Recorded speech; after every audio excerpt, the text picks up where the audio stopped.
I want to start, thank you, Joe. We'll start with this. Seth Wickersham's a very good journalist, and he has these stories where he gets all sorts of insight. And I was reading his story on Tom Brady, and I'm going to read you verbatim a couple of sentences here. He says, Brady was deeply dissatisfied after that Super Bowl loss to the Eagles. He put up 613 yards and no punts. Belichick addressed the team upon its return to Foxborough, and Brady mostly stared straight down, barely glancing up at his coach. Brady told people in the building that day he wasn't coming back. Needing distance, he detached from the team in the spring, left passive-aggressive comments on social media. He pleaded the fifth. ESPN's Ian O'Connor, in his book Belichick, reported that Brady wanted a divorce after that Super Bowl loss from his coach. And Brady made it clear to author Mark Leibovich in the book Big Game that he was fed up with the culture of Belichick. It wasn't fun, it continues on, and Brady didn't feel appreciated. In the words of a confidant, he was like, why am I doing this? Brady needed something new. On Monday night, March 16th, Brady called Kraft. They lived close. He got in his car, drove around the block, and told him, I'm gone. Kraft believed he was coming over to agree to a new Patriot contract.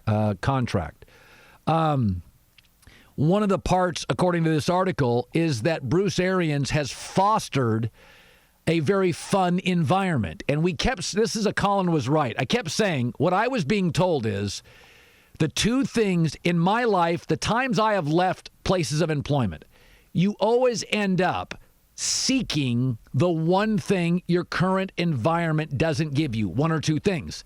When you read the Seth Wickersham piece, the two things Brady wanted, weapons, Tampa had them, and a little fun. That's what Bruce Arians is all about. So Brady was very human and very common. This is why people leave. What is happening in my current workplace that I can solve? Better players on offense, and lighten up a little bit and put our arms around each other and have an occasional night out. That, according to Seth Wickersham, really was the driving force. It was never money. It was never money. By the way, Tampa is one of the cheapest places in America to live. No state tax. $25 million in Tampa is like $34 million in New York. But here's the thing that I come back to, is whereas Tom Brady has been a different guy in his Patriots day. Single guy, married with kids guy, TB12 brand guy. Pre-Super Bowl, post-Super Bowl, pre-icon, now an icon. You know, Belichick hasn't changed. And I've seen this my entire career, not only in business and in life, but I've seen this a lot with coaches. The coaches that are rigid and more dogmatic about their style, they don't age as well. I remember as a kid, Frank Kush, football coach at Arizona State, Bobby Knight, Woody Hayes. I think Mike Ditka got very rigid. This is the way I coach. This is the way I do things. I think Greg Popovich is a pretty smart guy, a really smart guy. But his culture turned off Kawhi Leonard, a very modern 2020 NBA star. And when I look at coaches that have evolved, Andy Reid. Between Kansas City and Philadelphia, he started really adapting to these college schemes. Coach K at Duke. He was rigid initially and then said, why not get one and dones? They're beating me. I'd rather have them and beat other teams. I think John Harbaugh is very much like, you know what, we can't keep doing this pocket quarterback thing. Doc Rivers used to want control over personnel. He gave it up. He said, I'm just going to coach. I got many faults, but when I used to get into this business, I would watch older sportscasters. And I always remember thinking, I don't want to be the older sportscaster that doesn't grow, doesn't get better. I don't want to be the guy that makes a little scratch and thinks, it's over. Keep growing, hire young people, be around young people, evolve as sports evolve.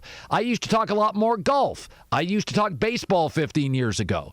I used to be more college than pro football. And I think it doesn't matter how smart Bob Knight is or Bill Belichick. Belichick has to realize that things change. And one of the things that really changes, not just football, how many times have I had an athlete on and they've said, I like that my coach cared about me. Of course they do. Of course they do. Football's hard. And there used to be a world you lived in where it was, you show up to practice. This culture for Popovich and Belichick was largely carried by two guys, Tim Duncan and Tom Brady. And when Tim Duncan left and was not the centerpiece of the locker room, the next star, Kawhi Leonard, he didn't buy into Popovich. He didn't buy into him. They shipped him off. San Antonio doesn't matter. They're not as good as Utah. They're not as good as Denver. They're not the Lakers. They're not the Clippers. And similarly with Bill Belichick. Don't underestimate. There was that article a couple years ago that, they can win with a lot of people in New England. You're never going to find another NBA guy like Duncan or another NFL player like Brady who is totally willing to sacrifice money in big earning years to basically carry the culture. Not be part of it, carry it. And I think Popovich took it for granted with Duncan, and he had Kawhi Leonard, and Kawhi didn't buy it, and he wasn't flexible. When you have Kawhi Leonard, who's the best get-a-bucket guy in the NBA, you got to be flexible because you're not getting another Kawhi Leonard in the next 4 or 5 years. And I think they've always underestimated in New England. They can release every press release they want. You got to put your arms around athletes a little bit. They want to be liked. They want to be loved. Parcells, Phil Simms came on Friday on this show. It was a great interview. He said, Parcells was gruff, but he'd walk up to you once in a while and say, boy, we are lucky to have you. And Simms, I started laughing. Simms said, he would come up to you once a camp and say that. You were so excited. Bill likes me. Bill Parcells, really? That's all it takes. You don't have to tell people all day you love them, but you got to hug them occasionally. Occasionally. I'm all for tough love. But I think there's a little bit of a lack of warmth with Belichick, and I think it wore Brady out. And it doesn't matter. The one thing in my life I've seen over and over again, nothing punctures intelligence and brain power like rigidity. Doesn't mean you have to change your values. It doesn't mean you have to give up on things you believe in. But man, the world's changing. You can change with it because it's changing. It's regardless of you, it's changing. So you better be able to get on a wave and occasionally ride it. When I moved to Manhattan Beach, California, when I first got there, where I live now, I still do it occasionally, but not as much. I would go down, I'd get a coffee, and I'd go down, and I'd watch the surfers. I'd stand on the pier. Or I'd park my car, and I'd watch the surfers. And I'd sit there for a half hour. I'd just sit there and just watch the surfers. It's kind of fascinating. On a Saturday morning at like 5:36, I get up early. And the one thing you noticed about the really good, either body surfers or surfers, they were picky on waves. They were picky on them. But what a good surfer would do is, listen, man, don't waste your time in the crappy waves. But once you have a good wave, you ride it. Let it do the work for you. There's no reason to waste your energy in a bad wave. The really good surfers would sit out there for 15 minutes and ride one. And it's the same thing in life, in football. When you get a good wave, Brady, a Tim Duncan, when they're going to carry a lot of the water for you, appreciate them. Because you don't get many great waves. You can go out in the surf for 90 minutes and get 3 great waves. Take them and ride them all the way in because they don't last, and there's not many of them. You're not going to get another Brady. There aren't many Tim Duncans.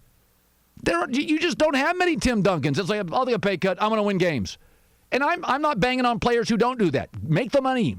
Make all the money you can. Most guys, though, are not taking big pay cuts. They're not willing to get barked at. They're not willing to carry your water and carry your culture, and you better appreciate it. That is a rare commodity, and that's not a shot at athletes. They have very short shelf lives. They want their money. They want to be treated right, and they deserve to be treated right. Okay, I'm done talking surfing. See, you gotta find content even when you're out having a coffee and watching surfers, Joy. I thought it was a good conversation. I haven't even thought about surfing recently. Yeah. Have you ever tried to surf? Oh, I body surf poorly. It's fun. I did it with my son when my son was about that 9 years old to about 13 when he still liked me. We used to body surf, and now he's girls and computers, and I'm just trying to get him to call me back occasionally.